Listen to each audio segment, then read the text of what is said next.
A billionaire wandered the streets on a cold December night, his mother's funeral notice crumpled beside him. Suddenly, at a stoplight, he froze. Just steps away on the snowy sidewalk, a thin blind boy stood barefoot on cardboard, singing the hymn Michael's mother used to hum, his trembling hands gripping a soaked sign, "Help my mother." The billionaire stepped out, cold slashing across his face, and dropped money into a dented can, never knowing that what happened next would change both of their lives forever. Before we continue, tell us what time it is and where you're watching from. Subscribe and hype, because tomorrow I've got something extra special for you. The cemetery gates closed behind Michael Preston with a hollow clang that echoed through the December air. Snow drifted in slow spirals, catching on the shoulders of his charcoal overcoat, melting against the lingering warmth from the funeral. He stood there a long moment, breath clouding the cold, staring at the fresh mound of earth crowned with white chrysanthemums, his mother's grave. 3 days old, the parking lot stretched empty before him, asphalt slick with thawing snow. His Mercedes sat alone under a street lamp, black paint gleaming wet. Still he didn't move toward it. His feet felt anchored by something heavier than grief, regret that had hardened in his chest over the past 72 hours. His phone buzzed in his pocket. He didn't check. More condolences, more polished sympathy from men in expensive suits who'd come to the funeral, not for his mother, but for him, for access, for favor. She would have hated it. She'd wanted something small, the hospice nurses who held her hand, the neighbor who brought soup. Instead, he'd planned it the way he planned everything. Efficient, immaculate, curated. Finally he walked to the car. His leather shoes crunched through the thin crust of snow, the sound too loud in the stillness. Everything felt too loud now, the absence of her voice, the silence waiting at home, the empty chair she used to fill before the cancer returned, before he got too busy to visit. 12 years of remission, that's what the doctors had said then, hope wrapped in cautious optimism. But the cancer had returned, relentless, stage 4. He'd been in Tokyo when she called. He'd told her he'd fly back that weekend.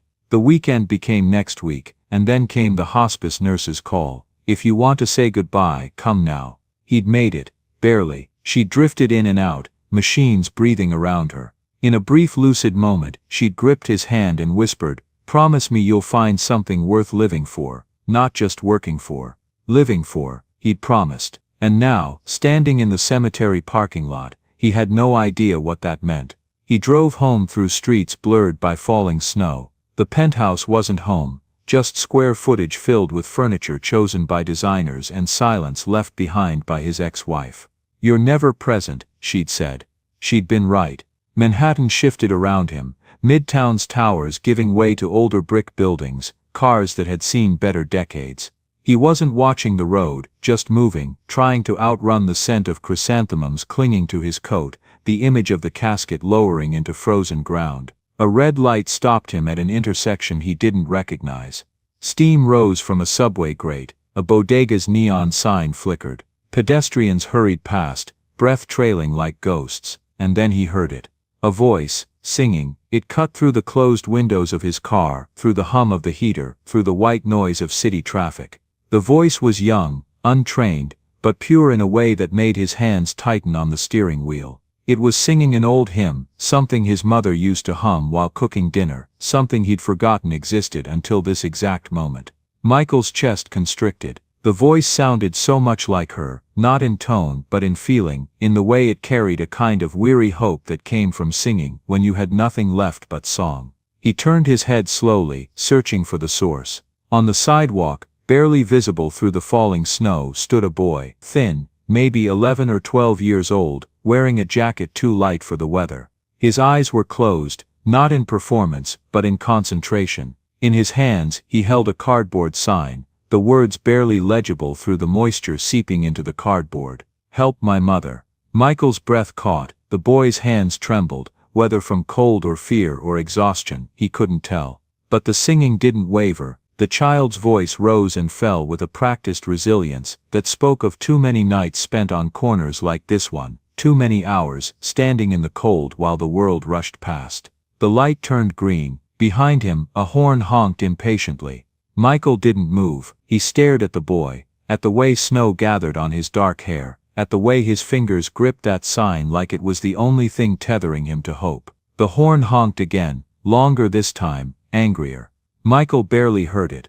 All he could hear was that voice, singing a song his mother had loved, sung by a child who looked like he was carrying the weight of the world on shoulders too narrow to bear it. Another car swerved around him, the driver shouting something obscene through the window. Michael still didn't move. He sat there, engine running, snow accumulating on his windshield, and felt something crack open inside his chest, something that had been sealed tight since the day he'd decided ambition mattered more than presence, since the day he'd chosen quarterly earnings over Sunday dinners. The boy finished the verse and opened his eyes. Not eyes exactly, Michael realized with a sharp intake of breath. The boy was blind, his gaze was unfocused, aimed at nothing and everything, seeing the world in ways Michael had forgotten existed.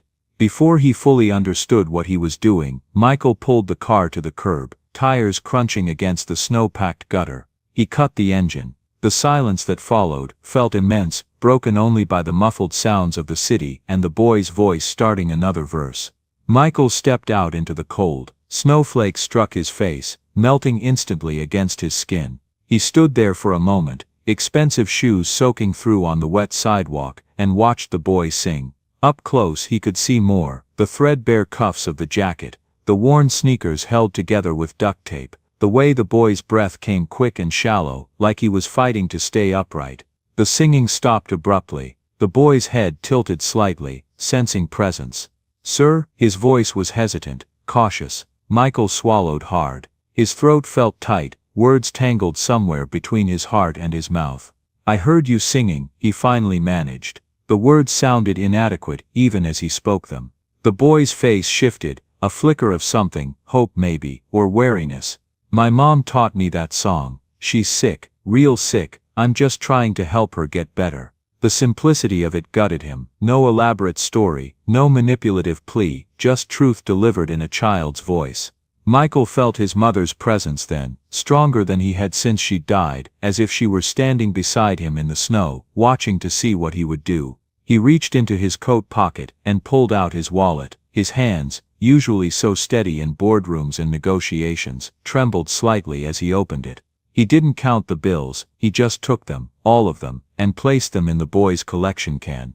The sound of paper meeting metal felt both insignificant and monumental. The boy's expression didn't change much. He nodded once, a gesture too mature for his age. "Thank you, sir. God bless you." Michael turned to walk away. He made it 3 steps before his feet stopped moving. The snow fell harder now, the street lights casting orange halos through the white curtain. Behind him, the boy had started singing again, that same hymn, that same desperate hope woven through every note. He walked away before the boy could argue, before he could see Michael's hands shaking, before the tightness in his chest turned into something messier. His footsteps echoed off wet pavement. Behind him, the boy Liam, he'd learn later, called out something. Thanks maybe, or questions. But Michael kept walking. He made it to his car before his hands started trembling too hard to grip the keys. He sat in the driver's seat, forehead pressed against the steering wheel, breathing through his mouth to keep his composure. That boy's voice, that desperate, determined love for a dying mother, it was too familiar, too fresh, too much like the last 4 months of watching his own mother fade while he threw money at problems that money couldn't fix. Michael's phone buzzed again, his lawyer, the divorce settlement. He silenced it without looking. Tomorrow he'd have to go back to his office, sign papers, attend meetings. Tomorrow he'd have to be the version of himself who had everything under control, who made million-dollar decisions without flinching, who just buried his mother with the same composure he used to close business deals. But tonight, in this car that smelled like melting snow and chrysanthemums, Michael let himself sit with the truth he'd been avoiding. He'd failed to save his mother despite every resource at his disposal, failed to save his marriage despite 12 years of trying, failed to feel anything but this hollow ache that lived where his chest used to be. That boy on the corner, Liam, he didn't have resources, didn't have money or connections, or any of the things Michael had accumulated like armor. All he had was his voice, and his determination, and a dying mother he refused to give up on. Michael's fingers finally steadied enough to start the engine. As he pulled away from the curb, He checked the rearview mirror. Liam was still there, still clutching that collection can, his face tilted toward the sound of traffic like he was listening for something. Snow was starting to fall harder, coating the midtown streets in white. Michael drove home. The penthouse was dark, silent, exactly as he'd left it. His footsteps echoed through empty rooms. In the kitchen, a casserole dish from a neighbor sat on the counter, along with a card he hadn't opened. The living room still held the faint scent of his mother's perfume. She'd visited 2 weeks before she died, insisting she felt fine even as she needed to rest every few minutes. He poured scotch he didn't taste and stood at the window overlooking the city. The lights of Manhattan glittered through falling snow, beautiful and indifferent. His mother's last words cycled through his mind on repeat. "Promise me you'll find something worth living for." He'd nodded, agreed, held her hand until it went slack in his. And he still didn't understand what she'd meant. Michael's reflection in the window showed a man in an expensive suit with hollow eyes. Successful by every metric that mattered to the world he inhabited.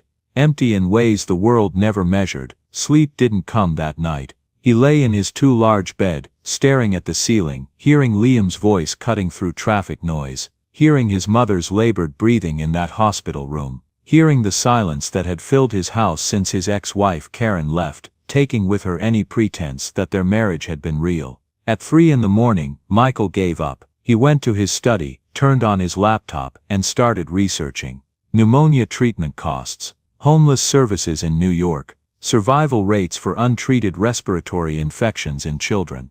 The statistics were grim, the resources were inadequate.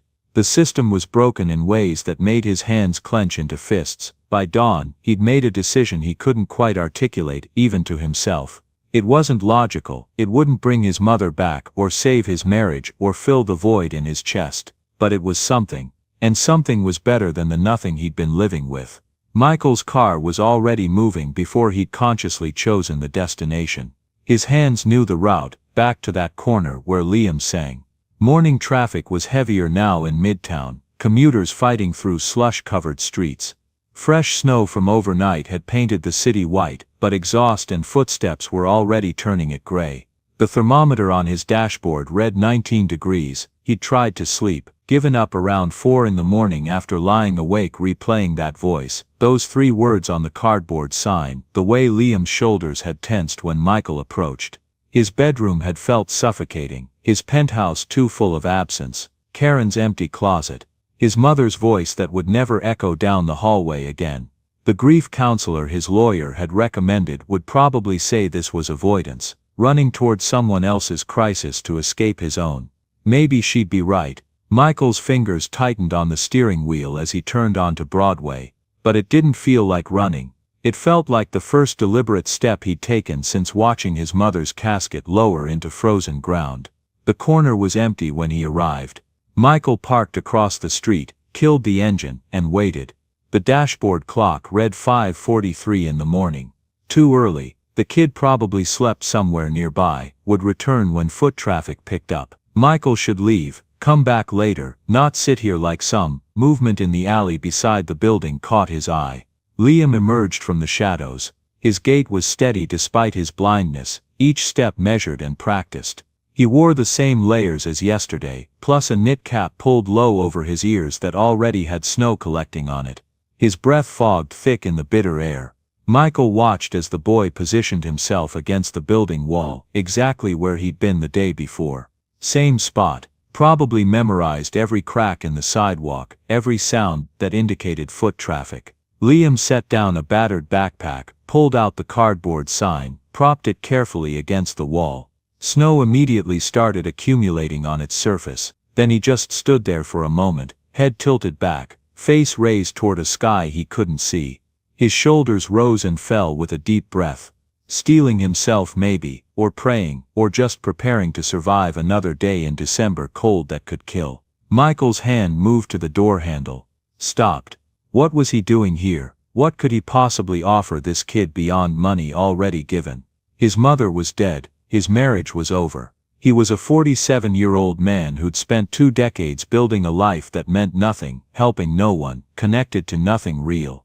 Liam started singing. The decision made itself. Michael crossed the street, his shoes crunching through fresh snow in a rhythm Liam's head immediately tracked. The boy's voice didn't stop, but his posture shifted, wary, calculating threats. "It's Michael," he said, stopping a respectful distance away. His breath clouded between them. "From yesterday." The singing cut off mid-phrase, Liam's head angled toward his voice, suspicious. "You came back." "Yeah." Michael's hands found his pockets, seeking warmth. "I came back." "Why?" The question was blunt, edged with the kind of distrust that came from broken promises. Michael understood it. He'd stopped trusting people years ago, somewhere between his father's affair that destroyed his parents' marriage and Karen's careful distance that had killed his own. "I don't know," Michael said honestly. It was the truest thing he'd said in months. Liam's jaw worked, processing. Snow collected on his shoulders, in the folds of his thin jacket. He had to be freezing. "The money you gave, it's enough for a week of medicine, maybe 2 if we're careful." His fingers found the cardboard sign, gripping its edge. Snowflakes melted against his skin. "But that's not why you're here." "Smart kid." Michael's throat felt thick. "No." "So what do you want?" What did he want? Michael stared at this boy who'd somehow articulated the question that had been haunting him since his mother's death. What did he want? Not money. He had more than he could spend. Not success. His company was thriving, even as he'd checked out emotionally. Not his marriage back, that had been dead long before Karen's lawyer made it official. "I want to meet your mother," Michael heard himself say. Liam's expression shuddered immediately. "Why?" "Because." Michael's lungs felt too small, his breath fogged thicker in the cold. "Because my mother just died. And I couldn't save her, and maybe," his voice cracked. He swallowed hard, forced it steady. "Maybe I can help save yours." The words hung between them, raw and unpolished. Liam's hands clenched at his sides. For a long moment, neither spoke. Traffic sounds filled the space, distant sirens, a bus hissing through slush 3 blocks over, the endless white noise of Midtown waking up. "People don't help," Liam said finally. His voice was flat, matter of fact. "They promise things, they feel good about themselves for 5 minutes. Then they disappear." "I'm not disappearing. You don't know that." Liam's chin lifted, defiant despite his vulnerability. Snow caught in his eyelashes, melted against his 2 pale cheeks. "You don't know what you'll do tomorrow, or next week, or when helping stops feeling good and starts feeling like work." Michael absorbed the hit. The kid was right. He had no idea what he was promising, what he was even doing here. Yesterday he'd given money on impulse. Today he'd returned on instinct. Neither were plans, neither were commitments, but they were something, and something was more than the nothing he'd been living with. "You're right," Michael said. "I don't know what I'll do tomorrow. But I know what I'm doing right now." He took a step closer, watching Liam track the movement through sound. "Right now, I'm asking to meet your mother. To see if there's a way I can help. And if you say no, I'll leave and never bother you again." Liam's jaw clenched. His fingers found his white cane, gripping it tight enough that his knuckles showed white even in the dim morning light. The internal war played across his face. Trust versus self-preservation, hope versus hard-earned caution. "She's not strong," Liam said quietly. "You have to be careful with her." Relief flooded Michael's chest, unexpected in its intensity. "I will be, and if you're lying, if this is some kind of sick curiosity thing, I'll." Liam's voice broke. He stopped, collected himself. "Just don't lie. Please." "I won't lie," Michael said. It felt like a vow. Like the first true thing he'd said since standing at his mother's graveside, promising to honor her memory. Liam nodded once, sharp. "Okay." He bent to collect his backpack, movements practiced and efficient. Snow cascaded off the cardboard sign as he moved it. "She's close, 3 blocks. But he turned his clouded eyes in Michael's general direction. "Don't tell her about the money you gave, she'll feel guilty. She's already guilty enough." Michael understood that guilt, had felt it radiating off his mother in those final weeks, as if her dying was somehow an inconvenience she'd inflicted on him. As if love could ever be a burden, rather than the only thing that made any of this bearable. "I won't tell her," he promised. The alley behind Angelo's Italian kitchen smelled of rotting vegetables and stale grease. Dumpsters lined one wall, overflowing with trash bags that had split open in the cold, their contents spilling across the cracked asphalt. A broken heating vent rattled against the brick wall, producing more noise than warmth. Michael followed Liam through the narrow space, watching the boy navigate with practiced precision, his feet finding the path by memory and sound. They passed a loading dock, some discarded crates, a stack of flattened cardboard boxes that rustled in the wind. "Here," Liam said quietly, stopping near the base of a fire escape. "Mom, it's me. I brought someone to help." At first Michael saw nothing but shadows and debris. Then the pile of blankets against the wall moved, and he realized he was looking at a person. A woman, wrapped in layers of clothing that had seen better years, her body curled against the cold. Even from several feet away, he could hear the labored sound of her breathing, each inhale a rattling struggle. "Liam." The voice was weak, thread-thin. "Baby, who's with you?" "His name is Michael, Mom. He wants to help. He seems different." The woman tried to sit up, couldn't manage it, settled for turning her head. Her face emerged from the shadows, gaunt, hollow-cheeked, skin gray with illness and cold. But her eyes were alert, intelligent, filled with a mother's protective fear. "Who are you?" "Not hostile, just wary." "Careful." Michael moved closer slowly, keeping his movements non-threatening. "My name is Michael Preston. Your son was singing yesterday, and I stopped to listen. He told me you're sick. I'd like to help, if you'll let me. We don't need charity." The words came out stronger than her physical state suggested, pride giving her voice power her body lacked. "It's not charity," Michael said quietly. "It's." He paused, searching for the right words. "My mother died 3 days ago, and I wasn't there for her when it mattered. Maybe I can't fix that, but maybe I can be here for you." The woman studied him, her gaze sharp despite her obvious pain. "Why would you help strangers?" "Because I can, and because someone should have already." He crouched down, bringing himself to her level. "What's your name?" "Evelyn." "Evelyn Carter." "Evelyn, when did you last see a doctor?" She laughed, a bitter sound that turned into a cough. The cough went on for nearly a minute, her whole body shaking with the force of it. When it finally stopped, there was blood on her lips. She wiped it away with a corner of her blanket, the gesture so practiced it broke Michael's heart. "Doctors cost money," she said when she could speak again. "Money we don't have. That's not your concern anymore. I have money, more than I know what to do with. Let me use it for something that matters." He pulled out his phone. "I'm calling an ambulance. They'll take you to Lenox Hill Hospital. I'll go with you. I'll make sure you get whatever treatment you need." "No." The word came out sharp, panicked. "No hospitals. They'll ask questions. They'll take Liam. I've heard the stories. Sick mother, blind child. They'll say I'm unfit. They'll put him in foster care." "Not if I have anything to say about it," Michael said firmly. "But Evelyn, you're coughing blood. You need medical attention now, or you're not going to survive much longer. And then what happens to Liam?" The logic hit home. He could see it in her face, the calculation, the terrible weighing of risks. Die here, and leave her son alone, or risk the hospital and possibly lose him to the system. "I'll protect him," Michael said. "I promise you, I won't let anyone take him away from you. But you need to let me help you first." Liam knelt beside his mother, taking her hand.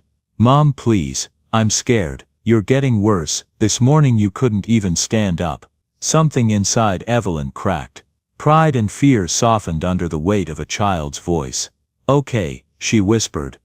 "Okay." Michael dialed 911, giving the address with unshakable calm. While they waited, he draped his coat over her shoulders and sat on the frozen ground beside them. He'd mentioned his mother without meaning to. "My mother died 3 days ago," and now that confession lingered in the air.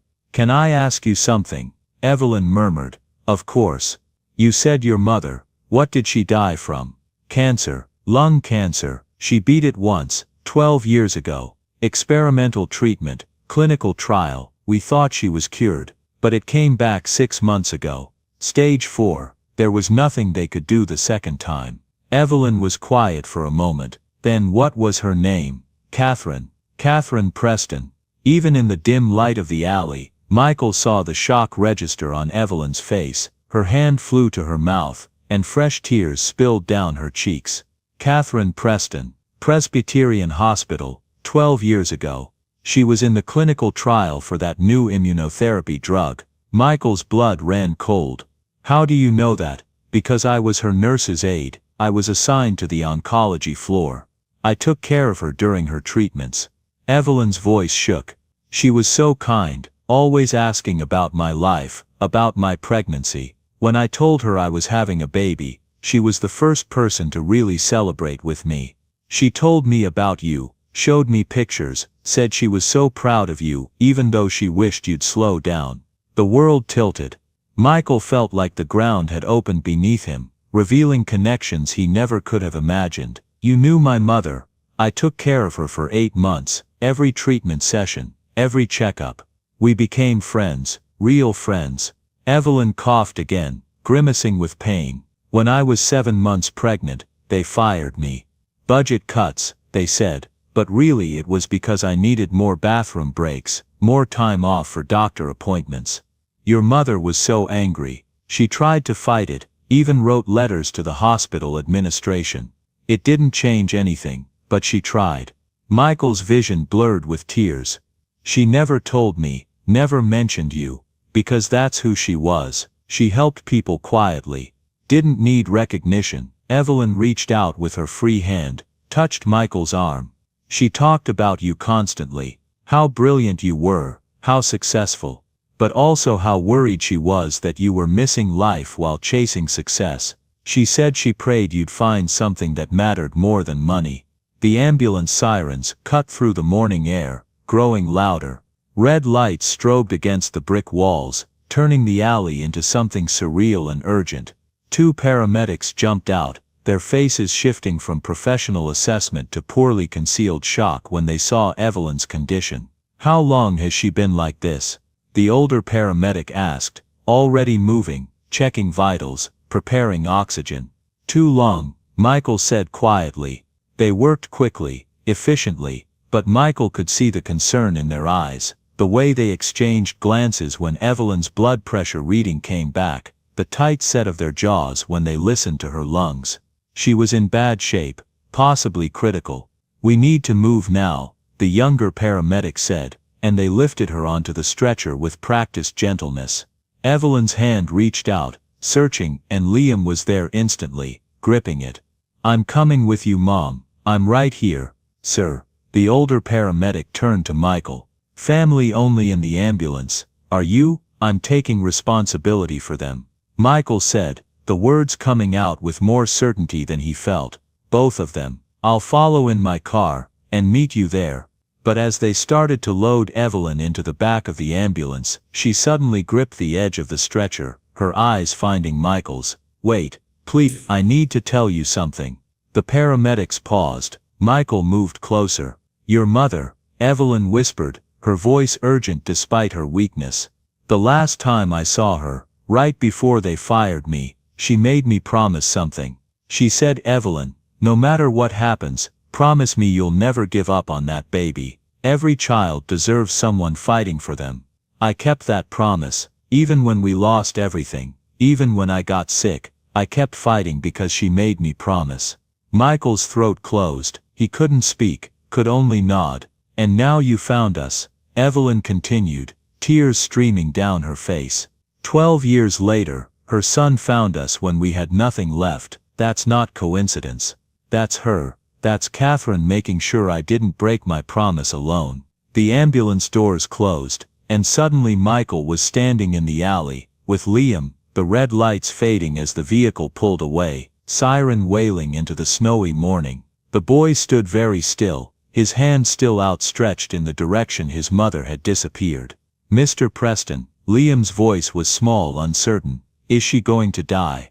Michael looked down at this child, who'd already learned to navigate a world that had shown him nothing but hardship, who'd learned to sing for coins, while his mother slowly succumbed to illness, who'd learned to ask the questions most adults couldn't bear to voice. He could have lied, could have offered empty reassurance, but something about Liam's unseeing eyes demanded honesty, even when honesty was brutal. I don't know, Michael said quietly, but we're going to fight for her, both of us, together. That's what my mother would want, that's what she'd expect from me. Liam nodded slowly, then reached out his hand. Michael took it, feeling the cold, small fingers grip his own. They walked back to where his Mercedes was still parked on the street, its engine long since cooled. As Michael helped Liam into the passenger seat and buckled him in, he caught his own reflection in the car window. He looked the same expensive coat, same tired eyes, same face he'd seen in the mirror yesterday morning. But something fundamental had shifted. He'd left his mother's grave feeling empty, hollowed out by grief and regret. Now driving through the snowy streets toward the hospital with a blind boy in his passenger seat, a boy whose mother, his own mother, had cared for 12 years ago, he felt something else entirely. Purpose. Terrifying, inconvenient, and absolutely undeniable. His mother had asked him to find something worth living for. Maybe, impossibly, he'd just found it. Lenox Hill Hospital at night was a cathedral of fluorescent light and antiseptic efficiency. Michael had been here before for charity galas in the atrium, for board meetings about capital campaigns and new wings bearing donors' names. But he'd never been here like this, disheveled and urgent, snow melting off his coat, holding the hand of a frightened child as they pushed through the emergency entrance. The waiting room assaulted them with sensory overload, bright lights, crying babies, the metallic taste of adrenaline and fear that seemed to permeate the very air. Michael approached the admissions desk, where a tired-looking woman with reading glasses perched on her nose looked up from her computer screen.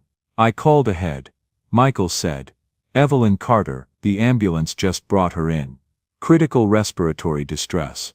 The woman typed something, squinted at the screen. "Are you immediate family?"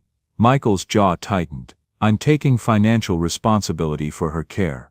Whatever she needs, whatever it costs. Now where is she?" Something in his tone, or perhaps in the cut of his suit, made the woman's demeanor shift.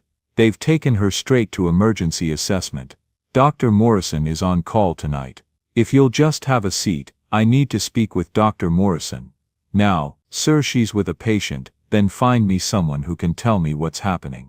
Michael's voice carried across the waiting room, not loud but commanding. He rarely used this voice anymore, the one that had built empires and closed billion-dollar deals. It felt both foreign and familiar on his tongue. A door opened and a woman in scrubs emerged, late 40s, auburn hair pulled back, lines of exhaustion etched around her eyes. "I'm Dr. Morrison. You're the one who came in with Evelyn Carter." "Yes, how is she?" The doctor gestured toward a quieter corner of the waiting room, away from prying ears. Michael guided Liam along, feeling the boy's grip tighten on his hand. "Mr. Preston.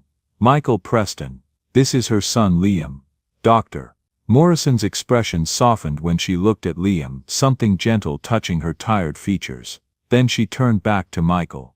"I need to be direct. She's in severe respiratory failure. Advanced pneumonia, bilateral. Her oxygen saturation is critically low and there's significant fluid buildup in her lungs. We've intubated her and started aggressive IV antibiotics and diuretics, but her system is severely compromised." "What's the prognosis?" Dr. Morrison hesitated, choosing her words carefully. "She's very sick, Mr. Preston. Even with aggressive treatment, the next 48 hours will be critical. We're doing everything we can, but I need you to understand, there's a real possibility she may not survive this." Michael felt Liam's hand begin to shake in his. The boy's face had gone pale, his jaw clenched with the effort of processing what he'd just heard. "What does she need?" Michael asked, his voice steadier than he felt. "What would give her the best chance?" Dr. Morrison studied him for a long moment.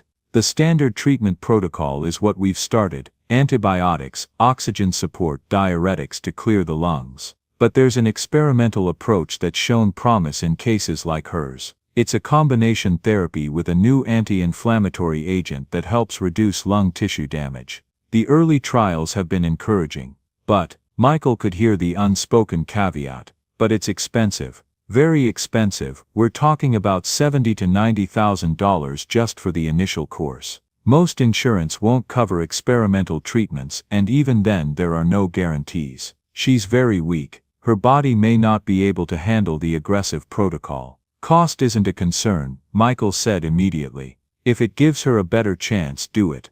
Whatever she needs, The doctor's eyebrows rose slightly. You understand that even with the experimental treatment her survival isn't guaranteed, that we're talking about a marginal improvement in odds. I understand that without it, those odds get worse, so do it. I'll sign whatever you need.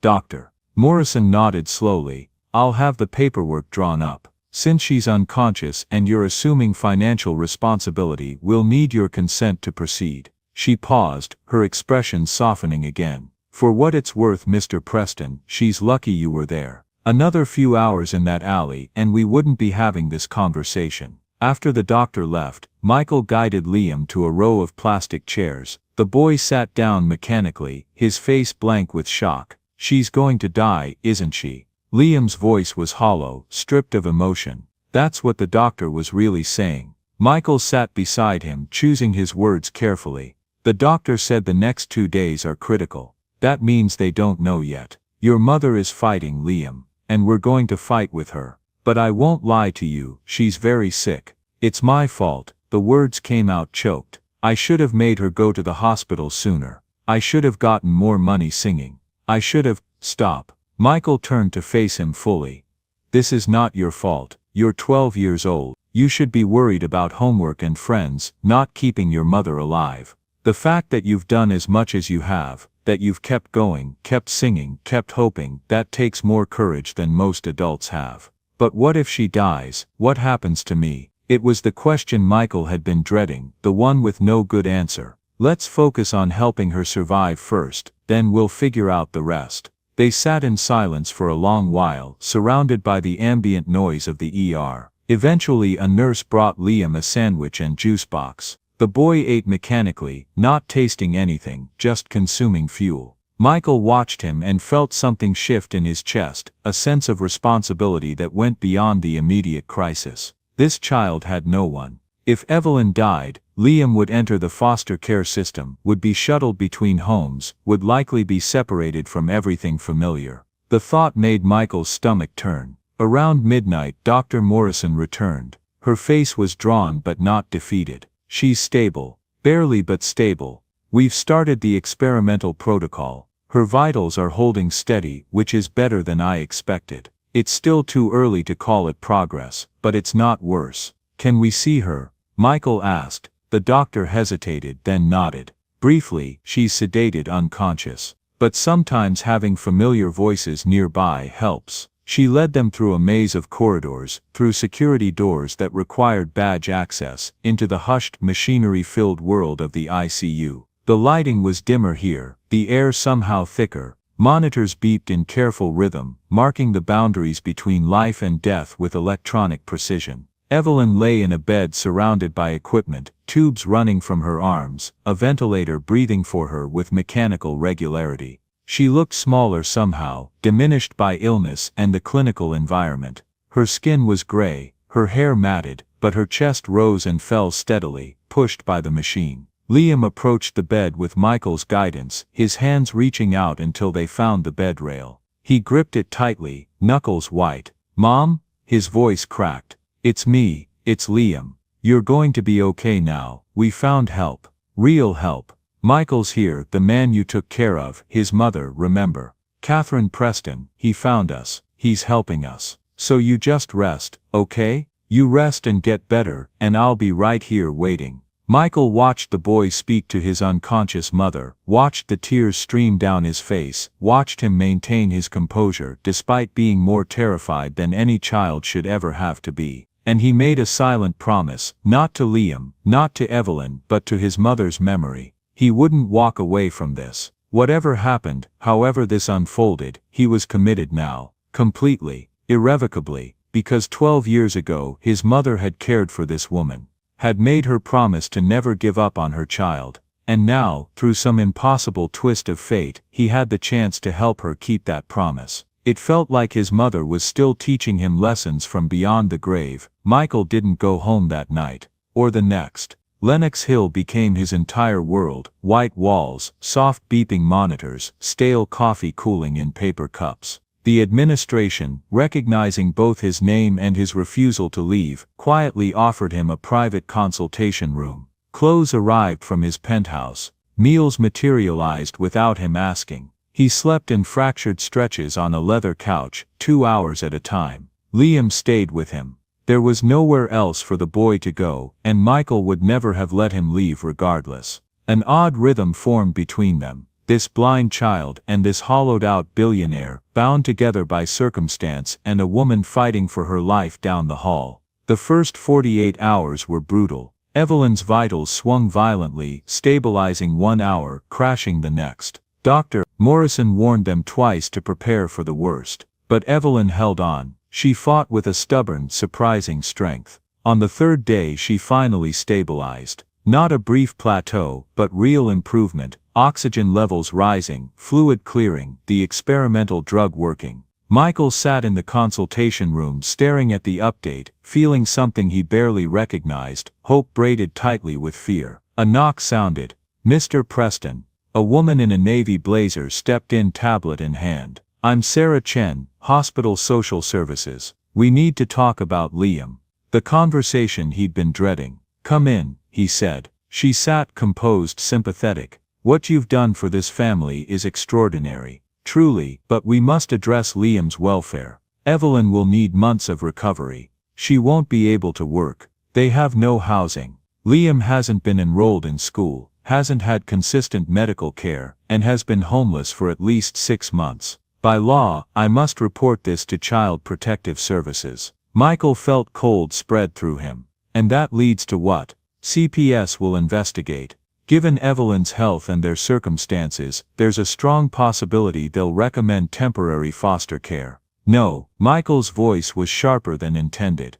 That's not happening. Mr. Preston, I know you care. The system has failed him already. He kept himself and his mother alive, and now that someone's helping them, the solution is to separate them. It's about safety, she said gently. He's safest with his mother, and with me supporting them. Michael leaned forward. I can provide everything they need: housing, medical care, education, stability. Sarah hesitated, then asked, are you proposing to become Liam's legal guardian? Michael hadn't consciously formed the thought, but hearing it out loud made everything click into place. If that's what keeps him out of foster care, yes. Guardianship is a serious commitment, she warned. You're responsible for his education, his medical care, his daily needs. And if something happens to Evelyn, then I continue caring for him. I know what I'm committing to. She made notes on her tablet.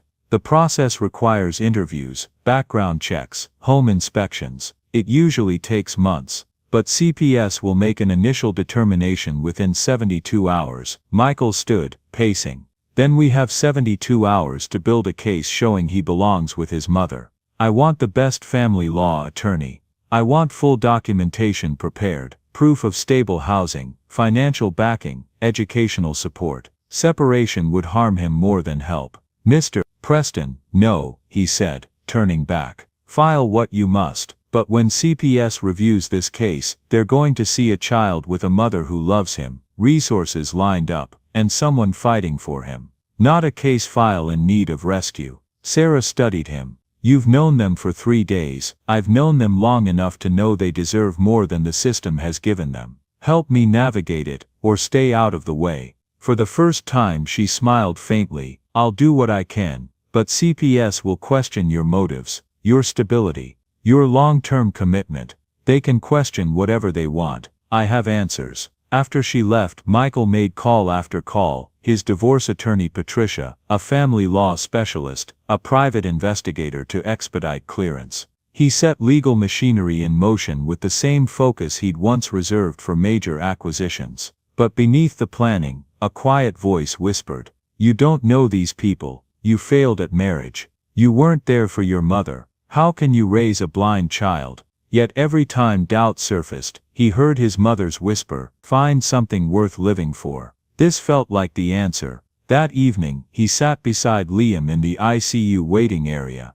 The boy had barely spoken all day. Emotion shuddered behind silence. Liam, Michael said gently, the hospital must report your situation to CPS. They're going to ask questions. The blood drained from Liam's face. They're going to take me. I won't let that happen. I'm working to become your legal guardian. That means I can make decisions for you, protect you. Why? Liam's voice cracked. You don't even know me. I know enough. I know you love your mother. I know you're brave and smart, and I know my mother would want me to do this. He paused. This wouldn't be temporary. If I make this commitment, it's real. For as long as you need me. Liam swallowed hard. What if my mom doesn't make it? Michael crouched down. Then you still have me. You're not going to face anything alone. I promise. Tears escaped down Liam's cheeks. Okay, he whispered. Okay. 2 days later, Evelyn woke up. Michael was there when it happened, sitting beside her bed during one of the brief visiting windows. Her eyes fluttered open, unfocused at first, then slowly sharpening. Liam, she croaked, the word barely audible past the oxygen mask. He's here, he's safe, let me get him. Michael squeezed her hand gently, then went to find Liam in the waiting area. When the boy entered the room and heard his mother's voice, he broke down completely, rushing to her side and gripping her hand like he'd never let go. Mom, you're awake, you're okay. My baby, Evelyn whispered, tears streaming down her face. I'm here, I'm still here. Michael stood back, giving them space, but Evelyn's eyes found him over Liam's shoulder. She mouthed 2 words, thank you. He nodded, unable to speak past the tightness in his throat. Later, after Liam had finally been convinced to get some sleep in the consultation room, Evelyn gestured for Michael to come closer. I need to know, she said, her voice still weak but determined. Why are you really doing this? Sarah from social services told me about the guardianship papers, about everything you're doing. Why? Michael sat down, considered how to answer. Do you remember my mother, Catherine? Of course. I loved her. She bought 12 extra years because of the treatment you helped manage. His voice faltered, but she spent those years watching me miss everything that mattered. I buried myself in work. I wasn't present. I missed birthdays, holidays. I lost my marriage. And when the cancer returned 6 months ago, I was in Tokyo. She had to leave me a voicemail to tell me she was dying. Evelyn's eyes softened with recognition. Before she died, she made me promise to find something worth living for. Not working for, living for. He exhaled. 3 days after her funeral, I heard Liam singing the hymn she used to hum. And then I found out you were the nurse who cared for her when I couldn't bother to show up. His voice went quiet. It felt like she was showing me exactly what she meant. Evelyn's tears fell faster now. She would be proud of you. I hope so, because I'm going to fight for you and Liam. Whatever it takes. CPS, lawyers, the whole system. I'm not backing down. You're not losing your son, and he's not losing you. Not if I have anything to say about it. Michael, she said quietly, if something happens to me, nothing's going to happen to you. You're going to recover. But if it does, she insisted, promise me you'll take care of him. Really take care of him, not just financially, but be there, be present, be what he needs. I promise, Michael said, and meant it with every fiber of his being. He had no idea, in that moment, that he'd be called on to keep that promise sooner than anyone expected.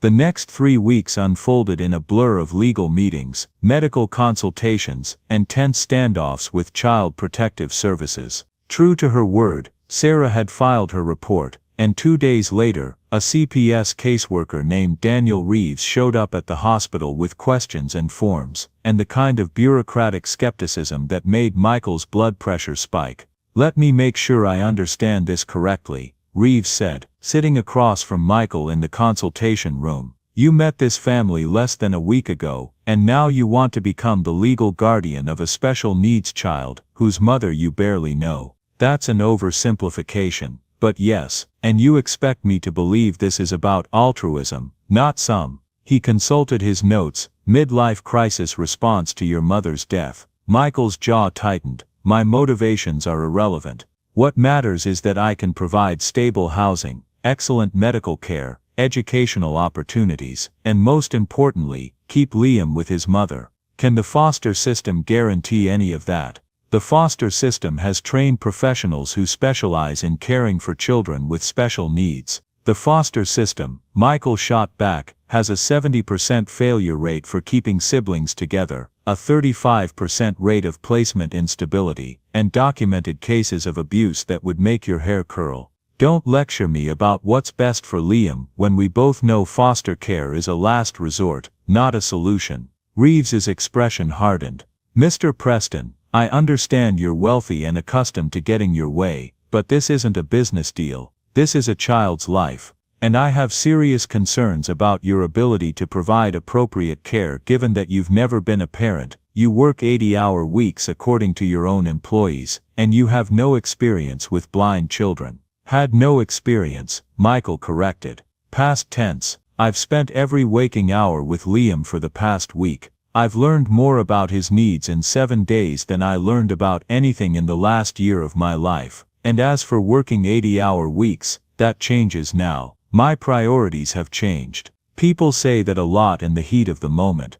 Then reality sets in, and the novelty wears off, and suddenly the commitment doesn't seem so appealing anymore. Michael leaned forward, his voice dropping to something cold and dangerous. I don't do novelty, Mr. Reeves. I don't make commitments I can't keep. When I decide something matters, I don't change my mind, because it gets inconvenient. So either work with me to make this transition as smooth as possible for Liam, or I'll bring so much legal firepower to bear on your department, that you'll spend the next 5 years in depositions. Your choice. The threat hung in the air between them. Finally Reeves sighed. I'll need to conduct a home inspection, interview you extensively, run comprehensive background checks, and even then, guardianship isn't guaranteed. The judge will make the final determination. Fine, name the time and place. I'll be there. Over the next 2 weeks, Michael's life transformed in ways he never could have anticipated. His penthouse underwent a rapid renovation, one bedroom converted to accommodate Liam's needs, with tactile markers on all the doorways, talking clocks, a computer with screen reading software. He hired consultants who specialized in accessibility, made sure every potential hazard was addressed. He met with educators from the School for the Blind, toured facilities, asked endless questions about curriculum and support services. He read books about parenting blind children, watched videos, joined online support groups. He attacked the challenge the way he'd once attacked business problems, with complete focus and absolute determination. But there were moments when doubt crept in. Late at night, sitting alone in his study, while Liam slept in the hospital consultation room, Michael would wonder if he was insane. What did he know about raising a child, about being responsible for another human being's entire future? He'd failed at marriage, failed at being a present son. What made him think he could succeed at this? The answer always came back to the same place, his mother's voice, asking him to find something worth living for. And Liam's trust, so fragile and precious, placed in him when the boy had every reason to believe adults would fail him again. Meanwhile, Evelyn continued to improve. Slowly, painfully, but measurably. The experimental treatment had worked. Her lungs were healing, her strength returning. Dr. Morrison called it remarkable, even miraculous. But she was cautious about the prognosis. The pneumonia is resolving, she explained during one of their updates. But Evelyn's overall health has been compromised by years of inadequate nutrition, stress, and living in harsh conditions. Full recovery will take months, possibly longer. She'll need ongoing care, regular checkups, and absolutely no stress. She'll have all of that, Michael assured her. Whatever she needs. 3 weeks after Evelyn had woken up, Michael received the call he'd been waiting for. His lawyer, Patricia, sounded cautiously optimistic. The judge has agreed to an expedited hearing for temporary guardianship. That's Tuesday 10 a.m. If it goes well, you'll have legal authority to make decisions for Liam while we work on making the arrangement permanent. Tuesday arrived cold and gray, the kind of February morning that made people question why they lived in New York. Michael wore his best suit, not to impress, but because armor helped. He met Patricia at the courthouse steps, along with Evelyn, who'd insisted on attending despite her weakness. She leaned heavily on a walker, but her eyes were fierce with determination. You didn't have to come, Michael told her. You should be resting. They're not deciding my son's future without me, she said firmly. The courtroom was smaller than Michael expected, less dramatic. Judge Rebecca Martinez presided, 50s, sharp-eyed, with the kind of no-nonsense expression that suggested she'd heard every story and believed none of them until proven otherwise. Daniel Reeves presented his report, outlining the situation with clinical precision. Michael listened to his own life, reduced to bullet points and risk assessments, heard himself described as financially stable but emotionally unproven, and well-intentioned but inexperienced. Then it was Patricia's turn. She presented documentation of Michael's background checks, spotless. His financial statements, more than adequate. Letters of recommendation from business associates, from Dr. Morrison, even from Sarah Chen, who'd apparently been impressed by his commitment despite her initial skepticism. Finally, Judge Martinez looked directly at Michael. "Mr. Preston, why should I grant you guardianship of a child you've known for less than a month?" Michael stood, feeling the weight of the question. This was the moment everything hinged on, not his money, not his lawyers, but his own words, his own truth. "Your Honor, I can't claim to have all the answers. I've never been a parent. I don't know everything about raising a blind child. I'm going to make mistakes." He paused, choosing his words carefully. "But I know what it means to lose someone because you weren't present. I know what it feels like to realize too late that you missed what mattered. My mother died 4 weeks ago, and her last words to me were to find something worth living for." He glanced at Evelyn, then continued. 12 years ago, my mother was dying of cancer. Evelyn Carter was her nurse's aide. She cared for my mother during her treatment, became her friend, and my mother tried to help her when she was fired for being pregnant. They made each other promises. My mother made Evelyn promise never to give up on her child, and Evelyn kept that promise even when it meant living on the streets, even when it meant her own health failed. Michael's voice strengthened. 4 weeks ago, I heard Liam singing a hymn my mother loved. That's what led me to find them, to discover this connection I never knew existed. I don't believe in fate, Your Honor, but I believe in responsibility. I believe that when you're given the resources and opportunity to help someone, you have an obligation to do it. Not halfway, not temporarily, but completely. Judge Martinez listened without expression. "And if Miss Carter's health deteriorates again, if she's unable to care for Liam long term, then I'll continue to care for him, for as long as he needs me. That's not conditional. It's not dependent on his mother's health or my convenience. I'm committed to this family now, fully and permanently. You understand that Liam has special needs that require specific expertise. I've been learning. I have resources, access to the best educators and specialists, but more than that, I'm willing to be present, to be there every day, not outsourcing his care but actually participating in it. I'm restructuring my entire life around this commitment." The judge made some notes, then turned to Evelyn. "Miss Carter, you've been quiet. What's your position on this arrangement?" Evelyn stood slowly, leaning on her walker. "Your Honor, I've spent the last 12 years fighting to keep my son safe, fed and loved under impossible circumstances. I've failed him in a lot of ways. We've been homeless. I couldn't afford medicine. I couldn't give him the education he deserves. But I never stopped fighting." Her voice grew stronger.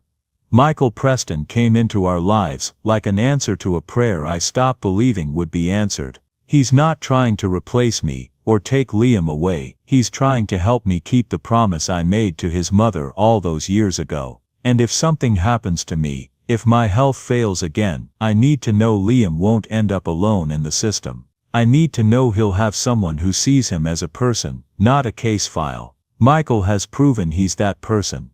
Judge Martinez reviewed her notes for what felt like an eternity. Finally she looked up. "I'm granting temporary guardianship to Michael Preston for a period of 6 months, with the following conditions: regular check-ins with Child Protective Services, enrollment of Liam in an appropriate educational program, continued medical care for both Liam and Carter, and mandatory parenting classes for Mr. Preston focusing on special needs children." She fixed Michael with a stern look. "This is a trial period, Mr. Preston. I'm trusting you to follow through on these commitments. If at any point I believe this arrangement is not in Liam's best interest, I will revoke this order without hesitation. Do you understand?" "Yes, Your Honor." "Thank you. Don't thank me by proving you meant what you said." Walking out of the courthouse, Michael felt like he could finally breathe.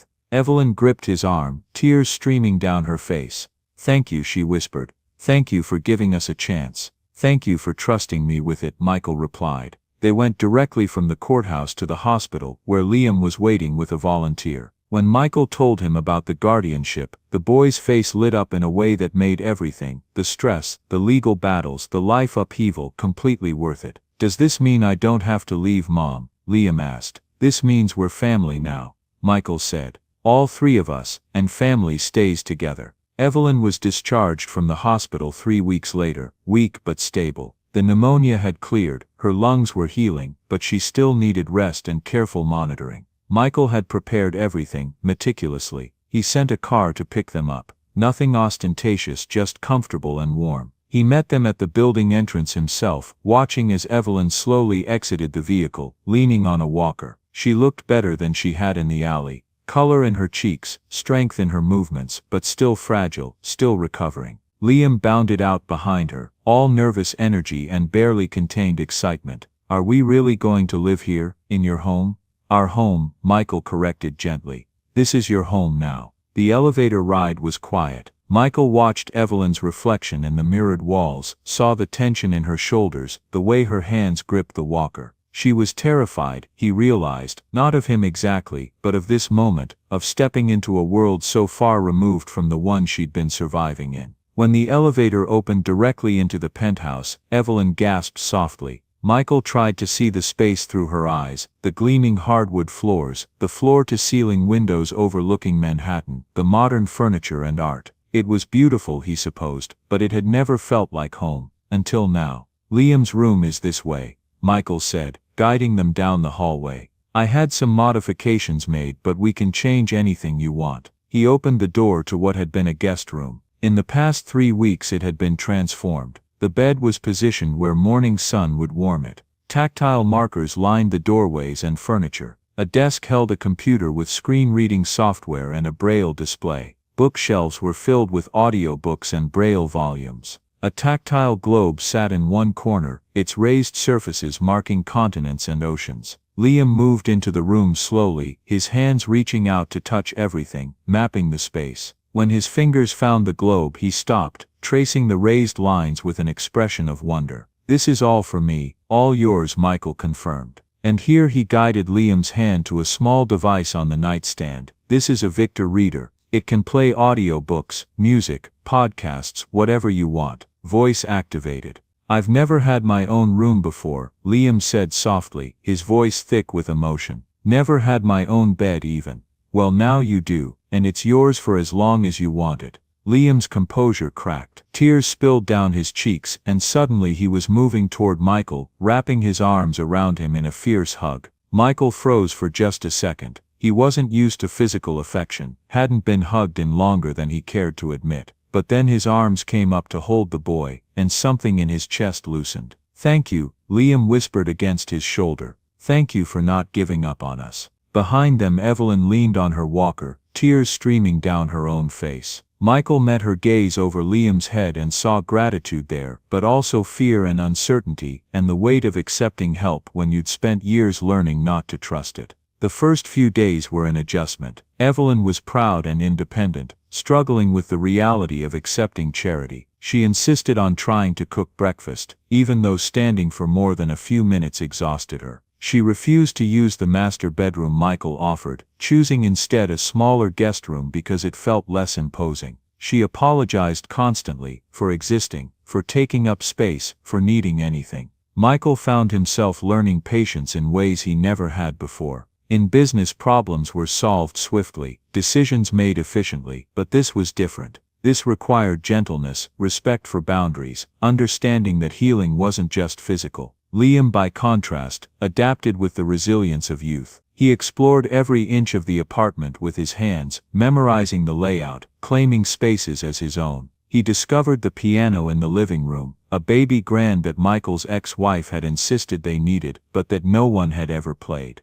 Liam's fingers found the keys and began picking out melodies, teaching himself through trial and error, and an apparently natural musical talent. Michael would stop whatever he was doing to listen, amazed at how quickly the boy learned, how the notes filled the apartment with something it had always lacked: life. One evening about a week after they'd moved in, Michael was working in his study when Evelyn knocked softly on the doorframe. She'd graduated from the walker to a cane and moved with increasing confidence. "Can we talk?" she asked. Of course, Michael gestured to a chair. She sat down slowly and for a moment just looked at him, assessing, measuring, trying to understand who this man really was beneath the wealth and the rescue. "I need to tell you something," she said finally. "About your mother, about what she meant to me back then." Michael set aside his laptop, giving her his full attention. "When I was working at Presbyterian, I was barely keeping my head above water. 26 years old, single, pregnant, terrified. The father had left the moment he found out about the baby's eyes, about the blindness. Said he couldn't handle a defective kid." The bitterness in her voice was old but still sharp. Michael winced at the word defective. "I was crying in the break room one day, trying to figure out how I was going to afford prenatal care and rent and everything else. Your mother came in. She didn't know me well, I was just one of the aides on her floor, but she sat down and asked what was wrong." Evelyn's voice softened with memory. "I told her everything. About the pregnancy, about the father leaving, about how terrified I was of having a blind baby and not knowing how to care for him." She paused, wiping tears from her cheeks. "Your mother held my hand and told me I was stronger than I knew. She said motherhood would be the hardest thing I'd ever do, but also the most important. She told me stories about raising you, about the sleepless nights and the worry and the joy. She made it seem possible. When the hospital fired me at 7 months pregnant, supposedly for budget cuts but really because I needed accommodations, your mother was furious. She called the HR department, wrote letters to the administration, even threatened to pull her participation from the clinical trial if they didn't reconsider." Evelyn smiled through her tears. "It didn't work. They still fired me. But she tried. She cared enough to fight for me when no one else did. The last time I saw her," Evelyn continued, her voice breaking right before I left the hospital, "she made me promise something. She said, 'Evelyn, no matter what happens, promise me you'll never give up on that baby. Every child deserves someone fighting for them. Promise me you'll fight.' And I did. I promised her." Michael felt his own eyes burning. "She never told me about you, never mentioned helping anyone at the hospital, because that's who she was. She helped people quietly, without needing credit or recognition. She just did it because it was right." Evelyn leaned forward slightly. "And now 12 years later, her son finds us at our lowest point, and saves us exactly the way she tried to save me back then. You don't think that's her? You don't think Catherine arranged this somehow?" "I don't know what I believe about the afterlife," Michael admitted, "but I know that hearing about this, about how she tried to help you, how she cared, it makes me feel like maybe I'm finally becoming the person she always hoped I'd be." "You are," Evelyn said with certainty. "You're exactly the person she hoped you'd become. And she'd be so proud of you right now." They sat in comfortable silence for a moment. Then Evelyn spoke again, her tone shifting to something more practical. "I've been thinking about what happens next. For me, I mean, I can't just sit here and be taken care of like some kind of invalid.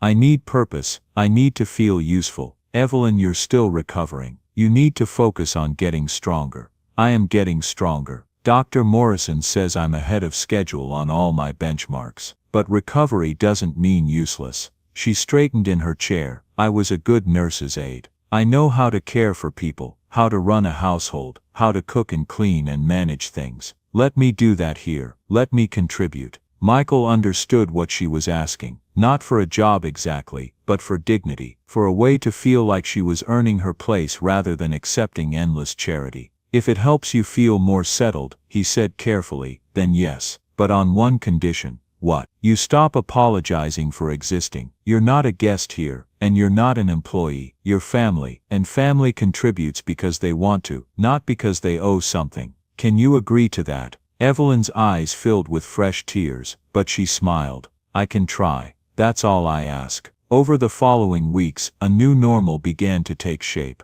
Evelyn gradually took over the kitchen, preparing meals that filled the apartment with warmth and the kind of home-cooked smells Michael hadn't experienced in years. She was an excellent cook, creative with ingredients, able to make something delicious from simple components. Liam started at the New York Institute for Special Education, a school that specialized in teaching blind students. Michael drove him there every morning, picked him up every afternoon, and listened to the boy's excited chatter about everything he was learning. For the first time in his life, Liam was around other blind children, kids who understood his experience without explanation. He made friends quickly. Michael met them at pickup, learned their names, their personalities. He found himself hosting playdates, something he'd never imagined doing, watching Liam laugh and play with a freedom the boy had never had before. Michael restructured his work life dramatically. He delegated more, attended fewer meetings, said no to opportunities that would take him away from home. His colleagues thought he'd lost his edge. His competitors thought he was vulnerable. But Michael didn't care. He'd spent 30 years proving himself in business. Now he was proving himself in ways that actually mattered. He also made a point of learning about Liam's blindness, not just the practical aspects, but the experience of it. He attended workshops, spoke with orientation and mobility specialists, learned how to be a guide without being overbearing. He made mistakes constantly, but Liam was patient with him, gently correcting when Michael forgot to announce doorways or left objects in pathways. One Saturday morning, in early April, about 3 months after they'd moved in, Michael woke to the sound of Liam playing piano. The boy had progressed remarkably, teaching himself complex pieces by ear. This morning he was playing something Michael didn't recognize, something original, composed by Liam himself. Michael lay in bed listening, feeling something warm and unfamiliar in his chest. Contentment maybe, or purpose, or just the simple pleasure of being present in his own life for the first time in decades. He got up, made coffee, and found Evelyn already in the kitchen, preparing pancakes. She looked healthier every day, the gray pallor of illness replaced by natural color, her movements stronger and more confident. "Good morning," she said with a smile. "Hungry, starving, can I help? You can set the table."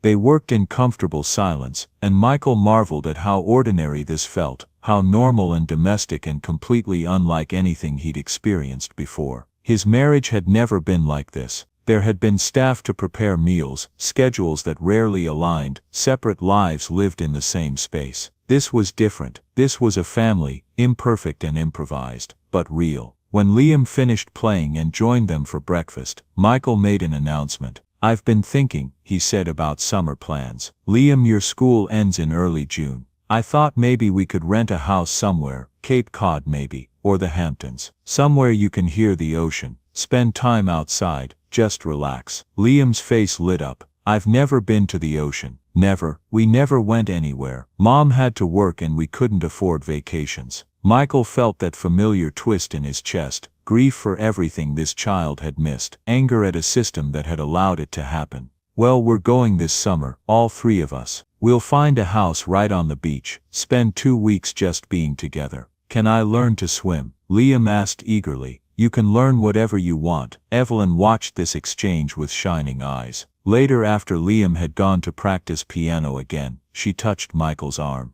"You're changing his whole world," she said softly. "You're giving him possibilities he never dreamed of. I'm trying to give him what every child should have: security, opportunity, someone who shows up. That shouldn't be extraordinary, but somehow it is." "It's more than that though," Evelyn said. "You're showing him what a good man looks like, what it means to keep your word, to be present, to care about someone besides yourself. Those are lessons he'll carry forever." Michael swallowed hard. "I'm still figuring this out. I make mistakes every day, we all do. But you keep trying, that's what matters." That afternoon, Michael's phone rang. Dr. Morrison. He answered immediately, his heart rate spiking the way it always did when doctors called. "Mr. Preston, I have Evelyn's latest test results. Can you come by the office this week? There's something we need to discuss." "Is something wrong?" A pause just long enough to send ice through his veins. "I'd prefer to discuss this in person, with both of you, if possible. We'll be there tomorrow." He hung up, staring at the phone, dread settling in his stomach like lead.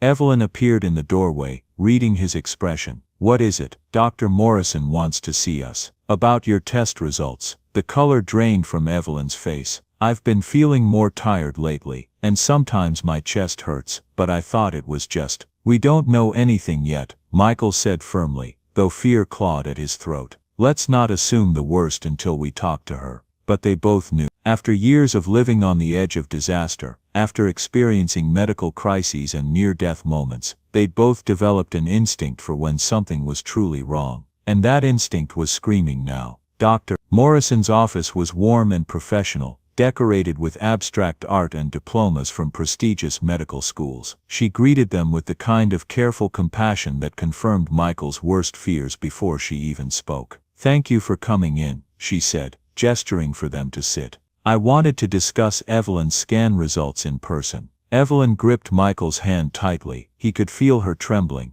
"I'm not going to sugarcoat this," Dr. Morrison continued, pulling up images on her computer screen. "The scans show multiple masses in Evelyn's lungs, and significant involvement in the lymph nodes, liver, and bones. We did a biopsy, and the pathology confirms it's cancer. Non-small cell lung cancer, stage 4. It's already metastasized throughout the body." The words hit like a physical blow. Michael felt the air leave the room, heard Evelyn's sharp intake of breath beside him. "How is that possible?" Michael asked, his voice sounding distant to his own ears. "She just recovered from pneumonia. How did we miss this?" "The pneumonia obscured it initially," Dr. Morrison explained gently. "The inflammation and fluid made it difficult to see the masses clearly. By the time her lungs cleared enough for us to get good imaging, the cancer had already progressed significantly. I'm sorry, I wish we'd caught it earlier." Evelyn spoke, her voice barely above a whisper. "Stage 4, it means the cancer is advanced and has spread beyond the lungs. At this stage we're not talking about a cure." Dr. Morrison's voice was gentle but honest. "We're talking about managing symptoms, maintaining quality of life for as long as possible." "How long?" The question came out flat, emotionless. "Without treatment, probably 3 to 4 months. With palliative chemotherapy treatment focused on slowing progression and managing symptoms rather than curing, we might extend that to 8 to 10 months, possibly a year. But I need to be clear about what that treatment entails, and what we can realistically achieve." Michael felt numb, disconnected from his body. "What are the options?" "We have several approaches. We can try a gentler chemotherapy regimen, not the aggressive protocol we'd use for earlier stage cancer, but something to slow the growth and reduce symptoms like pain and breathing difficulty. There's also an immunotherapy drug similar to what your mother received 12 years ago, though it's less effective in stage 4 cases. And there are clinical trials, though eligibility can be limited." She paused, her expression softening. "But Evelyn, I want to be very honest with you. Whatever we do, the goal isn't to beat this. The goal is to give you more good time with your son. More time feeling like yourself, rather than feeling sick. Some patients choose aggressive treatment and gain a few extra months, but spend that time exhausted and nauseated. Others choose minimal intervention and have less time overall, but better quality during those months." Evelyn was silent, staring at the scan images on the screen. Michael could see the tumors, bright spots scattered throughout her lungs, clusters in her liver, shadows in her bones. It looked like stars in a terrible constellation. "I need to think about it," Evelyn said finally. "Of course, but Evelyn, we don't have a lot of time. The cancer is aggressive. If you want to try treatment, we should start within the next week or 2. They left the doctor's office in stunned silence. Michael drove them home, his hands gripping the steering wheel too tightly, his mind unable to process what he'd just heard. 3 months ago, he'd saved Evelyn's life. Now he was watching her die anyway, just from something different. When they reached the apartment, Liam was at school. They had a few hours before he came home. A few hours to sit with this news, before they had to explain it to a 12-year-old boy who'd already lost too much. Evelyn walked to the window, stared out at the city spread below them. Michael stood beside her, not touching, just present. "I can't do aggressive treatment," she said quietly. "I watched what it did to people at the hospital. I watched them suffer through chemo just to buy a few more months of suffering. I can't do that to Liam. I can't make him watch me waste away, sick and bald and barely conscious. But if treatment could give you more time dying, Michael, that's what stage 4 means. More time in hospitals, and in pain and too weak to be his mother." She turned to face him, tears streaming down her face. "I want whatever time I have left to be good time. Real time, time where I can still hug him and cook his favorite meals, and hear him play piano. not time spent vomiting, or sleeping or wishing I was dead already. Michael felt his own tears fall. I can't lose you, not after everything. Not when we just found each other. You're not losing me. I'm still here. I'm still going to be here for as long as my body lets me. She reached out, took his hand. But I need you to understand something. This isn't your fault. You didn't fail. You saved my life 3 months ago. You gave me 3 months I wouldn't have had. 3 months of happiness I never thought I'd experience. That matters, Michael. That's not failure. It feels like failure, I know, but it's not. She squeezed his hand. I need you to be strong now, not for me, but for Liam. When I'm gone, he's going to need you more than ever. Can you do that? Can you be what he needs? I promise, Michael said, his voice breaking. I'll take care of him, for as long as he needs me. Not just take care of him, love him, be his father, give him the life he deserves. Her voice grew urgent. Promise me you'll let him be happy. Don't let my death define him. Don't let him spend his whole life grieving for what he lost instead of celebrating what he has. I promise. They stood together at the window for a long time, holding hands, watching the city breathe below them. And Michael felt the impossible weight of what was coming, the loss, the grief, the responsibility of raising a child alone. But beneath that weight he also felt something else, gratitude. Gratitude for these 3 months they'd had. Gratitude for the chance to know Evelyn, to help her, to be part of her family.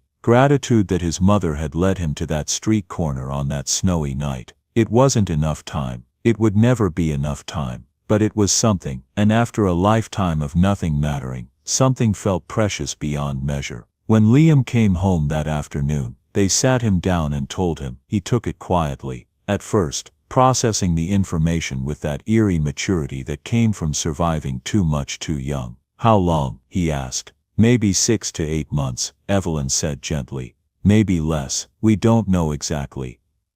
Are you going to do treatment? I'm going to do something to manage pain and keep me comfortable. But I'm not going to do the kind of treatment that makes you really sick. I want to spend the time I have left actually living, not fighting. Liam was quiet for a long moment. Then can I still go to school? The question surprised Michael. Of course, why wouldn't you? Because last time, Mom was really sick. I had to take care of her. I had to be there all the time.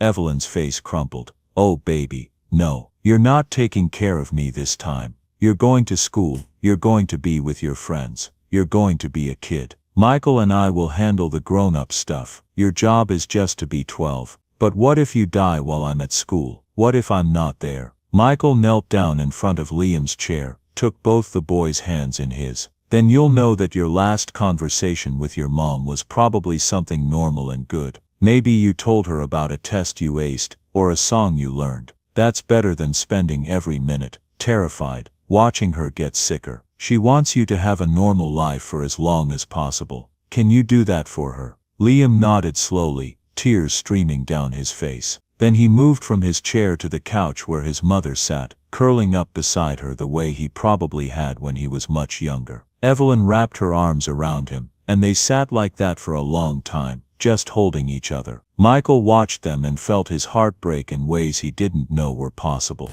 But beneath the breaking, he also felt something solidify, his resolve, his commitment, his love for these two people who'd stumbled into his life and changed everything. He would keep his promises, all of them, to his mother, to Evelyn, to Liam. He would be present, he would be strong, he would be what this family needed, even as it shattered around him. Time became strange after the diagnosis, too fast and too slow. Days blurred into pills, appointments and stolen moments of normalcy, all under the steady awareness that this was borrowed time. Dr. Morrison started Evelyn on a gentle protocol, enough to slow progression without stripping her remaining quality of life. Pain medication, anti-nausea pills, steroids to help her breathe, a balance between fighting and surrendering. I don't want Liam's last memories of me to be of someone too sick to be his mother, she told Michael. I want whatever time I have left to count, and it did. Those first months she was still mostly herself, tiring easily, moving carefully, but present. She cooked Liam's favorite meals when she could, sat beside him during piano practice, and laughed at Michael's terrible jokes. Michael reorganized his life to be home, stepping back from his company, ignoring colleagues who called him crazy. He'd learned success meant nothing without being present. One warm spring day, Evelyn asked, "I want to visit your mother's grave. I need to thank her." So on a quiet Sunday, Michael drove them, Evelyn in a wheelchair, Liam walking with his cane. Catherine Preston's headstone was simple fresh flowers in the vase. "Describe it to me," Liam asked. Michael knelt and told him every detail. Evelyn touched the stone. "Hello, old friend. It's been a long time." She sat in silence, then whispered, "I kept my promise. I never gave up on your baby, and then you sent your son to find us. If you can hear me, thank you for caring about me, for raising a man who keeps promises." She looked at Michael. "You're finishing what your mother started. She tried to save me 12 years ago and couldn't, but you did. It means everything," he said. Liam stepped forward. "Mrs. Preston, your son saved our lives. Thank you for teaching him what matters." When they left, Evelyn looked back. "Rest well, Catherine. He's exactly who you hoped he'd be." In the car she was exhausted but smiling. "I needed that to close the circle." That visit marked a shift, not in her health which declined steadily, but in her acceptance. Michael took them to Cape Cod for a week. A beach house with ramps and wide doorways. It was early in the season, quiet. Liam discovered the ocean, salt air, waves crashing against his legs. Michael taught him to body surf, both laughing in the cold water.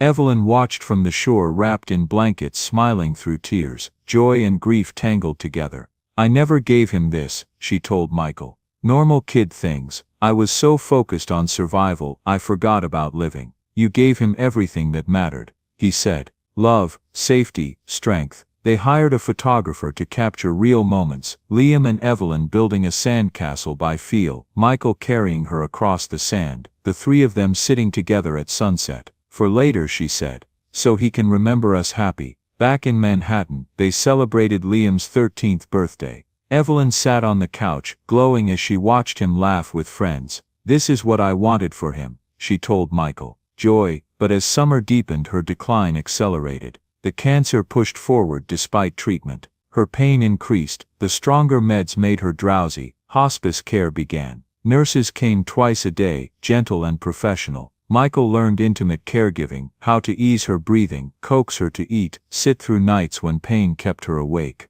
Liam struggled. 13 was old enough to understand death, not old enough to accept it. Some days he seemed fine. Other nights Michael found him crying. "Why her?" he asked. "She's good. It's not fair." "No," Michael said. "It's not. Do you believe in God?" "I don't know. But I don't think cancer is punishment. It's biology. Terrible luck. You didn't do anything wrong." "Then why does it feel like punishment?" "Because losing someone you love always does." In late August, Evelyn asked Michael to set up his camera. She wanted to record messages for Liam's future, his 16th birthday, graduation, wedding. Michael set up everything, then left her alone. He never knew what she said, only that she emerged from each session with red eyes and a raw voice. "You gave me time to do this," she told him. "Months instead of days. That's everything." By September she was confined to bed. She drifted in and out of consciousness, the medication softening pain but pulling her away.